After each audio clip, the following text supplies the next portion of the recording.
নমস্কার বন্ধুরা, আজকে আরেকটা ইন্টারেস্টিং টপিক নিয়ে এসেছি। তোমরা দেখতে পাচ্ছ বোর্ডে একটা ছবি আছে। এই ছবি হচ্ছে আসলে একটা হাড়ের ছবি।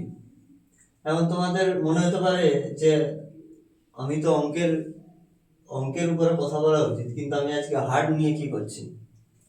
তো এখানে মজার ব্যাপার যে এই হাড়ের ছবিটার সাথে অঙ্কের সরাসরি যোগ আছে। কিরকম যোগ না, এই যে হাড়ের ছবিটা তোমরা দেখতে পাচ্ছ, এই হাড়টাকে বলা হয় ঈশাঙ্গ বন। ঈশাঙ্গ বন সম্ভবত প্রাচীনতম গাণিতিক শিল্পকর্ম। ঈশাঙ্গ বন কি সম্ভবত প্রাচীনতম গাণিতিক শিল্পকর্ম, তার যেটা আজ থেকে অন্তত পক্ষে 20 থেকে 25 হাজার বছর আগে পর্যন্ত, 20 থেকে 25 হাজার বছর আগে মানুষ ব্যবহার করত। কি জন্য? কাউন্ট করার জন্য, কাউন্টিং করার জন্য।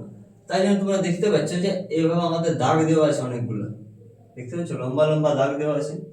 এই ঈশাঙ্গ বন থেকেই আমরা কাউন্টিং এর ধারণাটা পাই। এই যে আমরা ছোটবেলায় যখন আমরা যোগ বিয়োগ শিখতাম, তখন আমাদের মনে আছে আমরা কিভাবে শিখতাম, দাড়ি টেনে টেনে শিখতাম। তো যে দাড়ি টেনে টেনে শেখার যে ধারণাটা, শেখার যে প্রক্রিয়াটা, এই প্রক্রিয়াটা আসে কিন্তু এই ঈশাঙ্গ বন থেকে। এই ঈশাঙ্গ বন আসলে কি? ঈশাঙ্গ বন হচ্ছে না বেবুন বা বড় বিড়াল, এদের যে ফিবুলার অংশটা, হাড়ের যে ফিবুলার অংশটা, সেই ফিবুলার পার্টটাকে নিয়ে মানুষজন এই ধরনের কাউন্টিং করত।